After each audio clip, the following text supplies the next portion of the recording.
I am used to making travel plans. So I researched the hotels and tourist spots on the internet and made reservations. However, the night before we were to leave, my husband said to me, "Oh, yeah. Mom is coming with us on this trip. Okay." I was surprised at the suddenness of the matter. What? I thought it would just be you and me.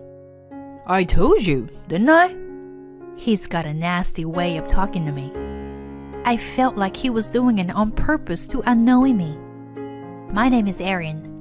I am a 32-year-old housewife. I've been married to my husband Otis for almost a year. And even though we're still newlyweds, I'm already under lots of stress. The cause was my husband. When we were dating, my husband was kind and gave me sweet words and lots of gifts. But as soon as we got married, his attitude changed drastically. I thought my job was worthwhile and I wanted to keep it. But Otis strongly encouraged me to quit. "It must be hard for you, Erin, to manage both the housework and your job. My earnings would be enough." But the truth, he just wanted me to stay home and complete the housework. And that's not all. He would give me detailed comments about my cleaning and cooking. It was as if he was coaching me in some kind of sport. I am exhausted by his attitude every day. If I try to talk back to him, he gets very grumpy. Just looking at his face depresses me. His stories are long and he is very persistent. So recently, I have decided not to say anything to him anymore. I often sigh loudly when he is not around. Not only that, but he has become more and more restrictive with me. I need his permission to go out with friends. When I was single, I used to meet up with friends and colleagues several times a month. It is hard for me to remember my single days when I could eat delicious food and sweets at cafes and restaurants and chat as much as I wanted. In the first place, I had to leave the city where I lived because Otis and I got married. It's only a 2-hour drive, but I can no longer see my parents and friends easily. It's a rural area with lots of greenery, but very little in the way of entertainment, to say the least. It's not convenient for shopping, and I don't know anyone. The most painful thing for me is that I don't have enough money to live every month. According to the statements I was shown when we were dating, Otis's income wasn't that bad, but he loved to drink and could not give it up. That alone is a considerable monthly expense. He also liked to gamble and would spend his weekends and holidays in the casino from morning till evening. On days when he lost a lot of money, he would take it out on me. I'm fed up with it. On top of that, Otis was quite a mama's boy. My mother-in-law often came to our house unannounced. She checks every room in the house and gives me a sarcastic look. "Erin, you were not cleaning well again." My mother-in-law loves to tell me what to do, just like her son. Otis is such a mama's boy that he accepts whatever his mother says. He doesn't realize that I am having a hard time. My mother-in-law usually comes over for tea time. Then she happily spends the rest of the evening as she bullies me. After dinner, she occupies the sofa in the living room and watches TV lazily. During this time, I have to listen to her complaints, and it's a pain. After that, she finally goes home. But she can't drive, so I have to drive her home. I feel like throwing up just the fact that I have to listen to her talk about things I don't want to listen to. It was during this time that my husband suggested to go on a trip together. Did something good happen to him at work? I had no idea what was going on. Ever since I was a student, I have always loved taking day trips alone or traveling by train with friends. Being in an environment away from the daily routine, you can forget about the worries and stress of work. You can freely enjoy unfamiliar scenery and food. When I think about it, we don't even have a honeymoon because Otis, who is an indoor person, didn't want to go. So when he suggested the trip, I was excited. I hurriedly made arrangements. Or rather, I had to do it because Otis didn't seem to do anything. It's been a while since I've been on a trip, but I'm used to making travel plans. I looked up hotels and tourist spots on the internet, made reservations, and planned one thing after another. However, the night before we were to leave, Otis said to me, "Oh, yeah. Mom's coming with us. Okay?" The suddenness of it took me by surprise. What? I thought it was just you and me. Huh? I told you, didn't I? He's got a nasty way of talking to me. From what I have seen so far, I get the feeling that he's doing this on purpose to get me in trouble. I said back to my husband, "Well, we're in trouble then. You know, I have already made a travel plan. It's hard to cancel and rebook now, especially since it's the popular season. Last time I checked, most of the hotels were fully booked."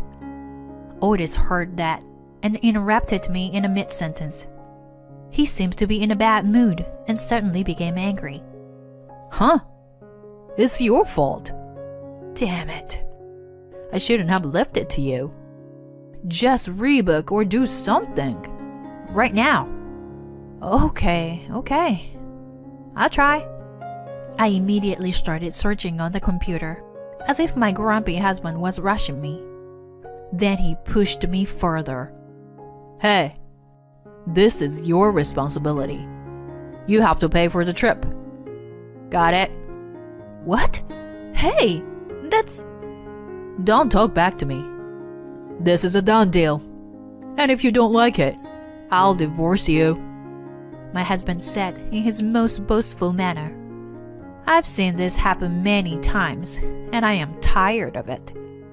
I had so many things I wanted to say, but I knew that if I did, I could get into trouble again, so I didn't. As I expected, all the reservations for the hotel were already made. When I finally found some place to stay, the guest reviews were terrible. I am sure Otis and my mother-in-law will complain if I did a bad job with the booking. I thought about what to do, and then decided. Around noon on the day of the trip, my mother-in-law arrived with a large and heavy-looking travel bag. It was unusual. She didn't call me and took a cab. I thought she must have been looking forward to it. My husband, smiling and laughing, greeted her at the front door. Then I said to them, "I'd like you to go on this trip alone, please."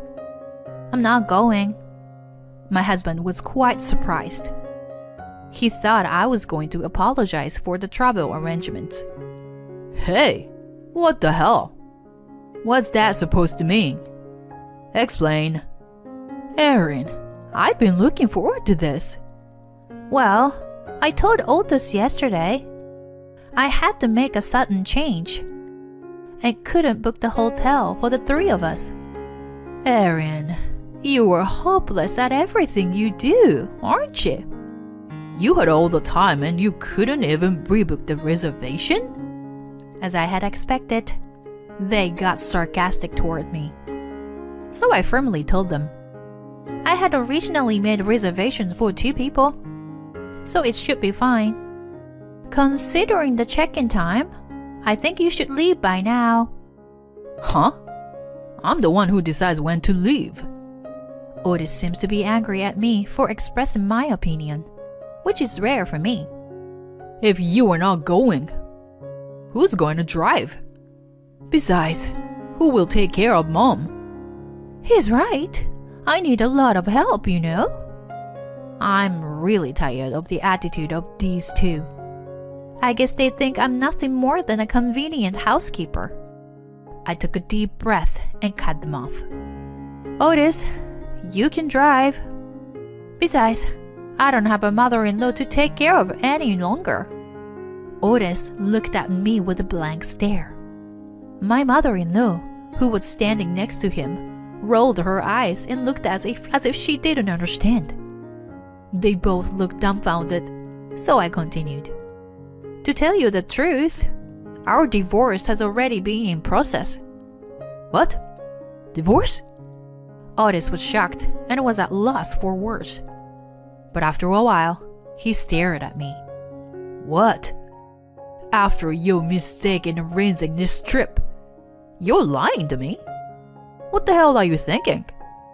I kind of knew it, but you really are an idiot. Hearing that, my mother-in-law continues. Yes, a divorce? Quit the joke, Erin. My mother-in-law said with a slightly pale face.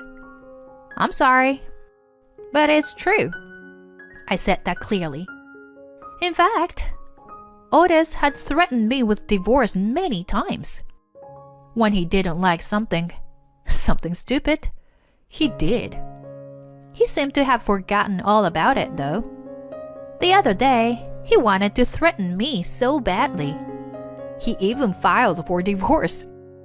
But I've done the paperwork too. So the divorce will be final soon. My husband's foolish plan to manipulate me has failed. He thought there was no way I could divorce him. I guess he didn't think I was capable of such a drastic thing as divorce, or even the idea of divorce.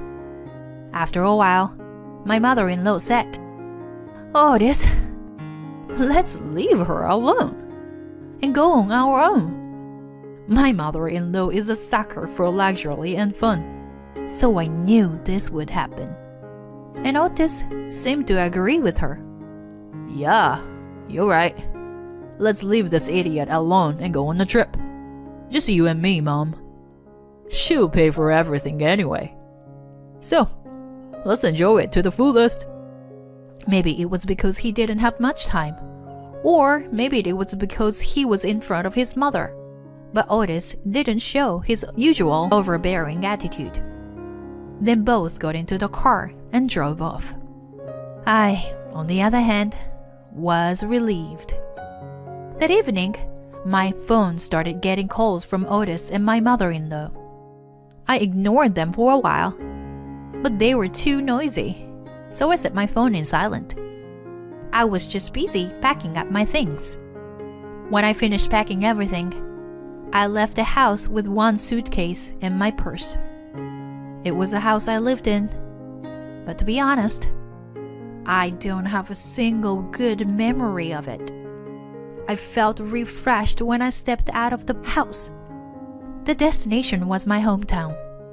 I'm going to stay with my best friend Gabby for a while. Gabby welcomed me with open arms. We cooked together and talked like we used to, and I felt very relaxed. On the other hand, Otis and his mother had a bad time on their trip. The staff at the hotel was very rude, and Otis seemed to have lost his temper. The room had a small old bathtub with a musty smell, and the water pressure in the shower was too weak. My mother-in-law, who loves spas and is very particular about what she does, was very dissatisfied with this. Dinner was not included. Otis took a wrong turn and arrived late, so all the restaurants were closed. So they had no choice but to buy food from the vending machines. The next morning, my mother-in-law was excited about the buffet, but she was disappointed to find that it was just frozen food quality. They had a lot of bad-mouthing each other at the hotel, and there was a lot of fighting. On the way back, my husband hit the car in front of him because he was looking aside while driving. Although they were not seriously injured, both of them got whiplash. In addition, When the other man yelled at Otis, Otis lost his temper and retorted in his usual tone. This led to a lawyer's case. The other man's car was a brand new car and very shiny. And because it was a rare car model, he was going to have to pay a lot of money. I had no idea that a car accident would happen. But the hotel that I had rearranged without telling the two of them was... Yes, I deliberately chose a place that seemed to be of poor quality based on the reviews. By the way, the first room I booked was a luxury room with a jacuzzi with a night view. I wanted to beat them a little at the end of our relationship. I deserved it, considering the countless ways my husband and mother-in-law have treated me. They called me on my phone an unbelievable number of times when they found out I wasn't home. I had no choice but to answer my husband's call. Otis seemed to be very angry about the hotel. Whoa, was it really that old? And with such bad service? I didn't see anything wrong when I made a reservation. I just responded and didn't pay any attention to what he said. Otis's voice lacked its usual vigor. Even so, he was still trying to put words of the blame on me. But strangely enough, I was able to ignore them. After only a few days away from Otis and my mother-in-law, I was feeling much better. Reading was my hobby, and for the first time in a long time, I went to the library and purchased the books at the bookstore. The delicious home-cooked meals that my best friend Gabby and I prepared together also cheered me up. Besides, I can sleep peacefully every night.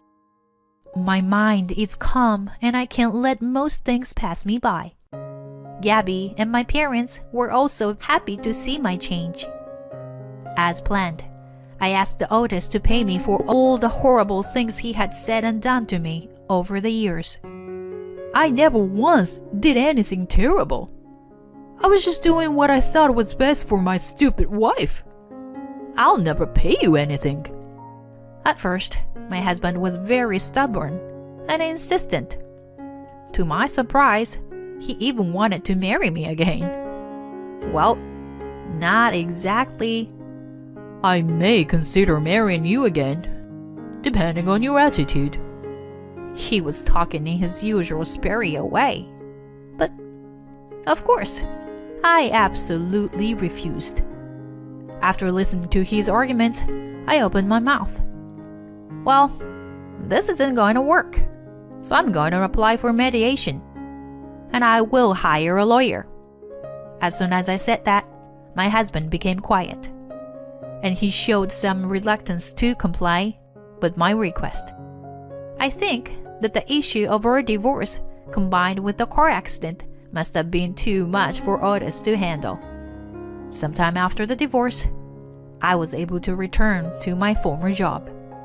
I am very grateful to my kind boss for making this happen so smoothly. The office is clean. My colleagues are nice and inviting as before. I was feeling rather like I could spread my wings. After a while, I found a nice apartment near the office and started living on my own. I told my best friend Gabby my gratitude, and then I would see her whenever I wanted to, and she was happy to send me off. Time flies. Recently, my boss and friends who knew my situation approached me about a blind date, which I appreciate, but I am busy with work right now.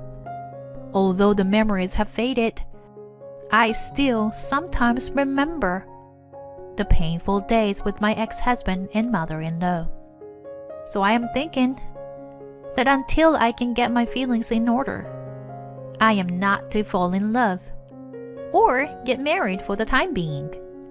However, I have decided that I will not give up and will not forget to improve myself until I meet a wonderful match someday. Thank you for watching to the end. Please subscribe to our channel if you like. See you in the next video.